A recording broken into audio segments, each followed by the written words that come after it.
मुझे शादी करने का कोई शौक़ नहीं था, लेकिन हर रात एक नई लड़की के साथ गुजारता था। एक दिन मेरे दोस्त ने मुझे ऑफ़र की कि फ़लाँ लड़की के साथ रात गुजारो। मैंने वो ऑफ़र एक्सेप्ट की। मेरा दोस्त बहुत शरीफ था, इसलिए उसकी ऑफ़र मुझे अजीब लगी। खैर, जब वो लड़की मेरे कमरे में आई तो मेरे होश उड़ गए, क्योंकि वो लड़की तो मेरा संबंध एक अपर क्लास फैमिली से था। अपने माँ बाप का इकलौता बेटा होने की वजह से मैं काफ़ी हद तक लाडला और बिगड़ा हुआ था। मेरे डैड एक मशहूर बिजनेसमैन थे। इस वजह से पैदा होते ही मैंने रुपए पैसे की कभी तंगी नहीं देखी। हर चीज़ को मेरी ज़ुबान से निकलने से पहले पूरी हो जाया करती थी। शायद इसलिए भी मजबूरी क्या होती है मुझे कुछ पता नहीं था। ज़िंदगी ऐसे ही गुजर रही थी और मैं यूनिवर्सिटी में पहुंच चुका था। हैंडसम होने की वजह से और दौलतमंद होने की वजह से बहुत सी लड़कियां मेरी तरफ अट्रैक्ट भी होती थीं और मुझसे दोस्ती की इच्छा रखती थीं, लेकिन मैं हमेशा दोस्ती की हद तक ही रहता था। मैं किसी भी लड़की को सर पर नहीं चढ़ाता था। मेरे लिए लड़की बस एक इस्तेमाल करने की चीज़ थी। मेरी मम्मा अलग तरह की औरत थीं और उनकी ज़िंदगी क्लब और पार्टीज़ के आसपास घूमती थी, और ऐसे ही मैं मेरे बाप की ज़िंदगी बिज़नेस और बिज़नेस की डील्स की तरफ घूमती थी। इसलिए अच्छे बुरे की पहचान तो मुझे किसी ने बताई ही नहीं। जो लड़की मेरी तरफ आती, उसके साथ टाइम गुजार कर उसे छोड़ देता था। मैं लड़कियों के साथ क्लब में जाता, पार्टी करता। मैंने अपनी हद क्रॉस नहीं की थी, क्योंकि मुझे लगता ही नहीं था कि कोई लड़की इस काबिल है कि मेरे कमरे तक आ सके। मेरी लड़कियों से दोस्ती बस इसी हद तक होती थी जहाँ तक मैं चाहता था। मेरी कोई भी दोस्त कभी भी आखिरी हद तक न आ सके। बल्कि कुछ लड़कियां तो खुद से कोशिश भी करती थी, लेकिन ऐसी लड़कियों को भी मैं मौका नहीं देता था। बहुत सी लड़कियां मुझसे शादी करने की इच्छा रखती थीं, लेकिन मैंने कभी भी किसी से शादी के बारे में सोचा ही नहीं था, क्योंकि मेरे लिए शादी करना खुद को बेड़ियों में जकड़ने जैसा था। मेरे माँ बाप की ज़िंदगी मेरे सामने थी। उन दोनों ने शादी की और उसके बाद अब वो दोनों ही अपनी अपनी ज़िंदगी में मगन थे। दोनों को पता नहीं था कि उनकी एक फैमिली है, उनका कोई बेटा है, उसे टाइम दें। इसलिए अगर यही सब करना है तो शादी करने की क्या ज़रूरत है। किसी दूसरे इंसान को अपने साथ बांधने की ज़रूरत ही नहीं है। बस इसलिए मैं शादी के नाम से भी भागता था, लेकिन औरत के साथ फ्लर्ट करना, उनके साथ टाइम गुजारना मेरी फितरत बन गई थी। और अब मेरा यूनिवर्सिटी का आखिरी सेमेस्टर था कि हमारी यूनिवर्सिटी में एक लड़की दूसरे शहर से माइग्रेट होकर आई थी और मुझसे जूनियर थी। वो लड़की आम लड़कियों की तरह मेरी तरफ अट्रैक्ट नहीं हुई थी, बल्कि जबकि यूनिवर्सिटी में मौजूद हर लड़की की ज़बान पर मेरा ही नाम हुआ करता था। चाहे वो लड़की जैसी ही क्यों ना हो, लेकिन वो ऐसी ऐसी थी कि उसने कभी नज़र उठाकर मुझे नहीं देखा था और ना कभी उसे परवाह हुई थी कि मैं कौन हूँ और क्या हूँ। बस अपने काम से काम रखती। और इसके बारे में मालूम हुआ था कि पिछली यूनिवर्सिटी में ये लड़की टॉप पर थी, और जल्द ही मुझे मालूम हुआ कि वो लड़की जो हकीकत में दिलचस्पी नहीं रखती, इसको परवाह ही नहीं होती कि मैं क्या हूँ। और ये बात मेरी ईगो पर तीर की तरह लगी और पहली बार मैंने उसे सोचना शुरू किया और ख़ुद उसकी तरफ हाथ बढ़ाया। मुझे लगता था कि शायद वो अपनी हिम्मत बढ़ाने के लिए ये सब कर रही है। मैं खुद उसकी तरफ हाथ बढ़ाऊंगा तो मेरी झोली में आ गिरेगी। और सबसे बड़ी बात ये कि मैं सिर्फ उस लड़की से दोस्ती करना चाहता था, उसके साथ कुछ टाइम गुजार कर उसे नीचा दिखाना चाहता था। और मेरे दिल में कोई फीलिंग्स नहीं थी, क्योंकि मुझे लगता था कि सारी लड़कियां एक जैसी होती हैं। लेकिन यहाँ भी मायूसी का सामना करना पड़ा। उस लड़की ने मेरी दोस्ती का कोई नोटिस नहीं लिया था और ना ही उसने खुद से मेरा हाथ बढ़ाने पर मुझसे दोस्ती की थी, बल्कि उसने बड़े ही साफ शब्दों में मुझे मना किया कर दिया था कि वो दोस्ती नहीं कर सकती और ना ही वो जिस फैमिली से आती है वहाँ पर दोस्ती नाम की कोई चीज़ होती है। इसलिए मैं उसे डिस्टर्ब ना करूँ। सेमेस्टर सिर्फ 6 महीने का होता है और ये 6 महीने में उसके पीछे पीछे फिरता रहा। अपनी सारी आवारागर्दी मैंने रोक दी, लेकिन वो लड़की किसी तरह भी मेरे हाथ ना आई। उसके नखरे ने मेरे दिमाग में लड़कियों के बारे में नफरत को और ज़्यादा बढ़ा दिया। यूनिवर्सिटी ख़त्म होने के बाद भी मैं अक्सर यूनिवर्सिटी जाता रहता और हमेशा उसी लड़की को तंग करता, क्योंकि वो लड़की मेरी ज़िद बन चुकी थी। मेरी बहुत कोशिशों के बाद भी वो लड़की मेरी तरफ अट्रैक्ट ना हुई और कुछ महीने में इंटर्नशिप की वजह से बिज़ी हो गया और यूनिवर्सिटी का चक्कर ना लगा सका।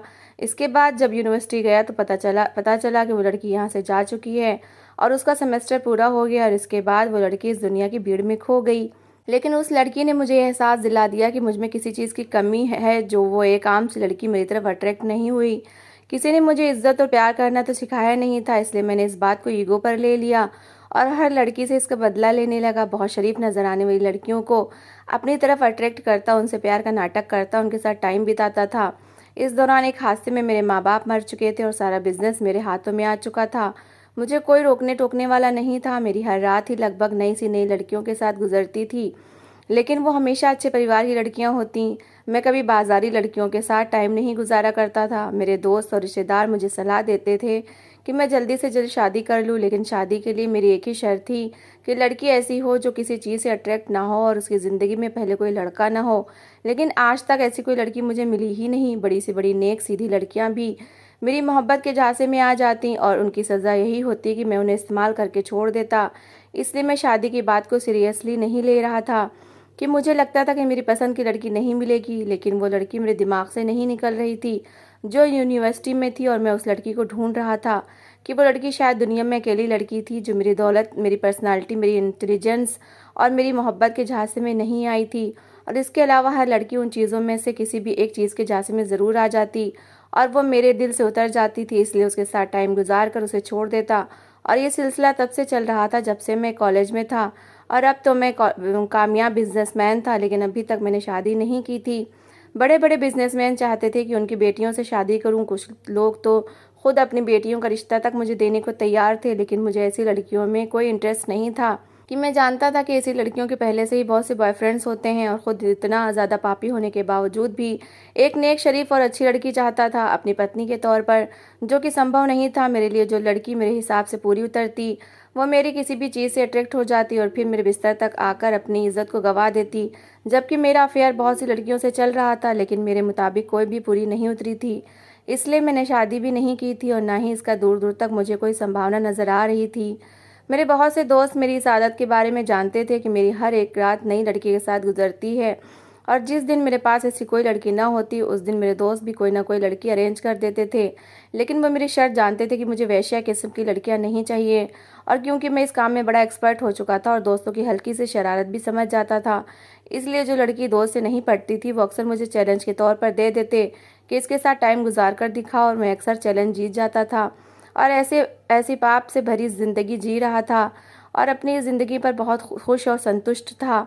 क्योंकि मेरे दोस्त भी मेरे जैसे ही थे, इसलिए कोई भी मुझे सीधा रास्ता नहीं दिखाता था और ना ही इस काम से मना करता था, सिवाय मेरे एक दोस्त के, जो कि स्कूल के समय का मेरा दोस्त था। वह एक मिडिल क्लास फैमिली से संबंध रखता था, इसलिए उनके परिवार में इज्जत को बड़ी अहमियत दी जाती थी। वो मुझे इन चीज़ों पर मना करता रहता था। तुम्हें ऐसा नहीं करना चाहिए, भगवान को ये पसंद नहीं है। लेकिन जो चीज़ इंसान की बचपन से ये परवरिश में शामिल ना हो, इंसान को समझ नहीं आती। मैं उसे अक्सर मजाक से साधु बाबा कहा करता था और वो शायद मेरा अकेला दोस्त था जिसकी ज़िंदगी में कोई लड़की नहीं थी।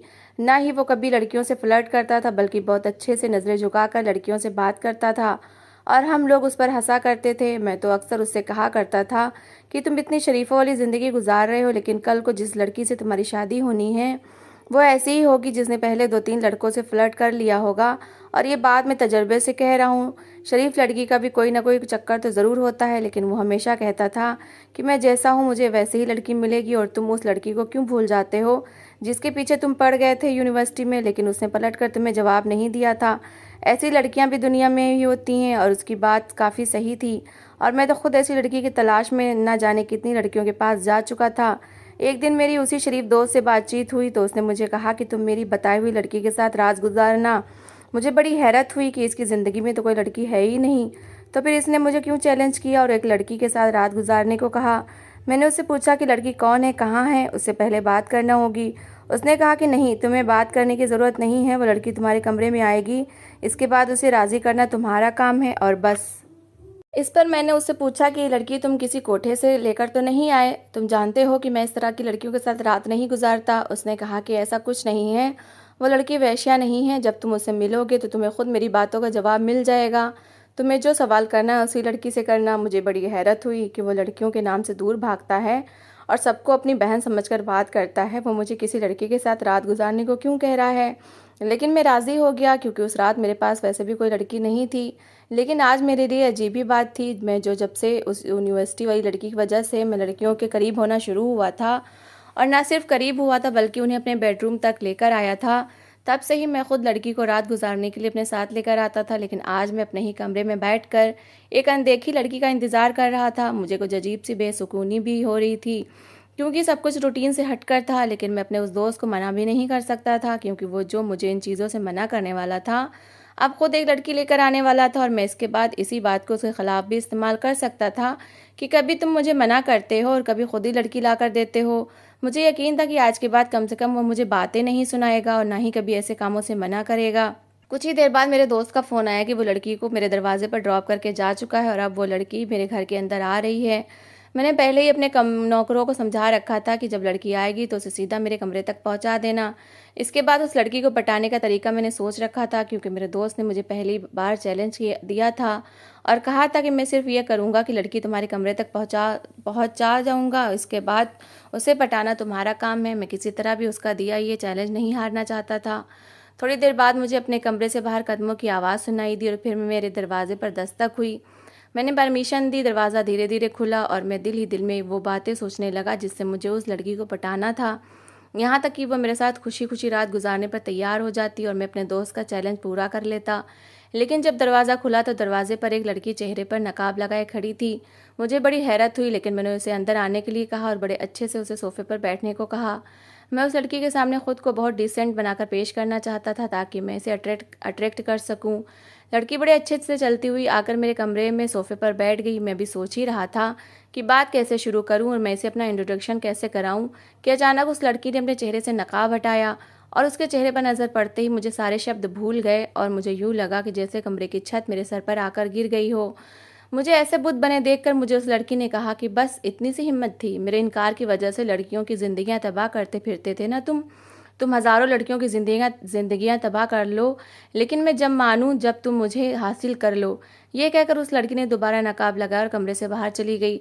मुझ में तो इतनी हिम्मत नहीं थी कि मैं उसे आवाज़ दे देता, वैसे ही बैठा रह गया और वो लड़की ना जाने कब की जा चुकी थी और मुझे भी ऐसा लग रहा था जैसे मैंने कोई सपना देखा हो और ये सपना ही तो था। जो कुछ देर बाद मुझे कुछ होश आया और मैंने दोबारा इससे सारे हादसे को सोचा तो मुझे अपने दोस्त पर बहुत गुस्सा आया। वो मेरे साथ ऐसा कर भी कैसे सकता है। मेरा ख्याल था कि शायद उसने मुझे समझाने का ये नया तरीका निकाला है।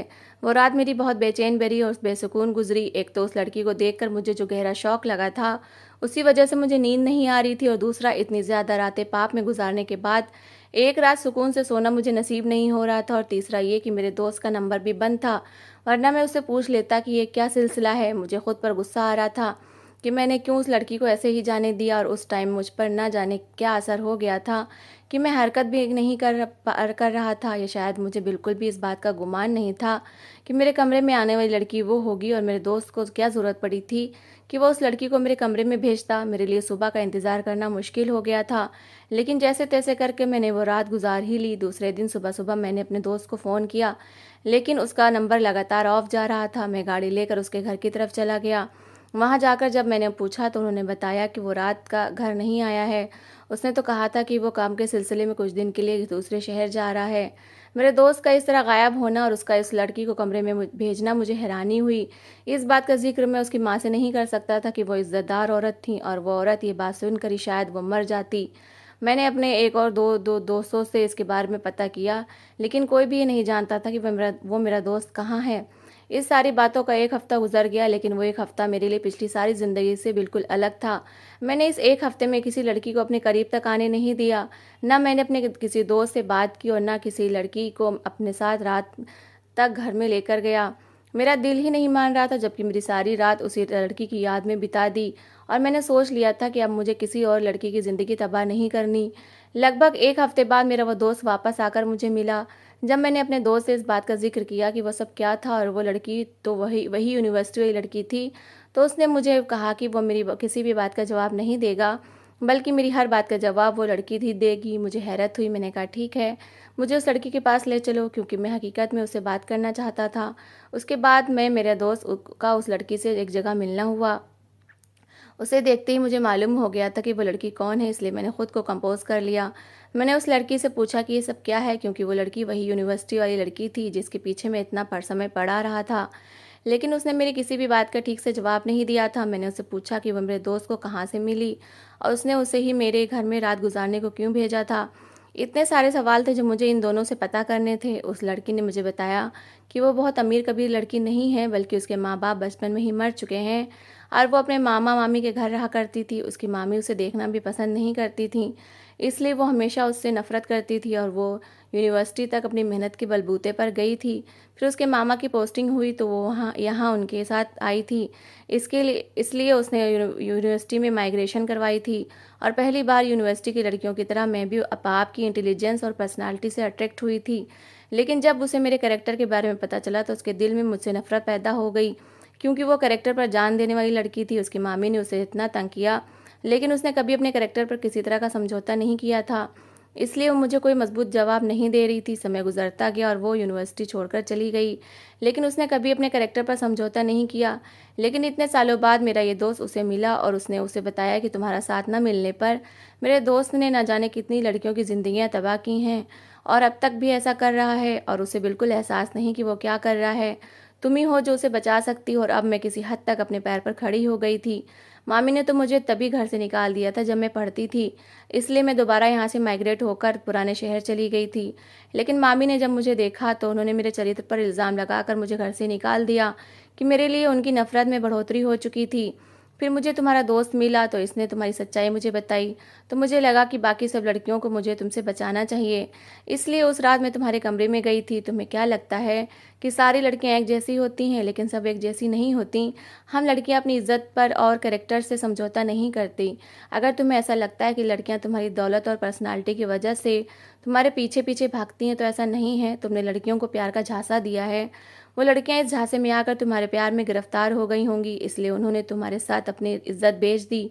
तुम्हें क्या लगता है लड़कियों का कोई चरित्र नहीं होता और वो सब एक जैसी होती हैं? ऐसा बिल्कुल भी नहीं है। मैं जो पहले ही उसके चरित्र का गवाह था, लेकिन उसकी बातों ने मेरी आंखें खोल दी थीं। उसने ठीक कहा कि मुझे लगता है कि शायद सारी लड़कियां एक जैसी होती हैं, लेकिन हकीकत अलग थी। मुझे बहुत सारी लड़कियां याद आ रही थीं जो ऐसी वैसी नहीं थी, मगर मेरी मोहब्बत में पागल होकर उन्होंने अपनी इज्जत दांव पर लगा दी थी, और इसके बाद मैंने उन्हें बर्बाद कर दिया था।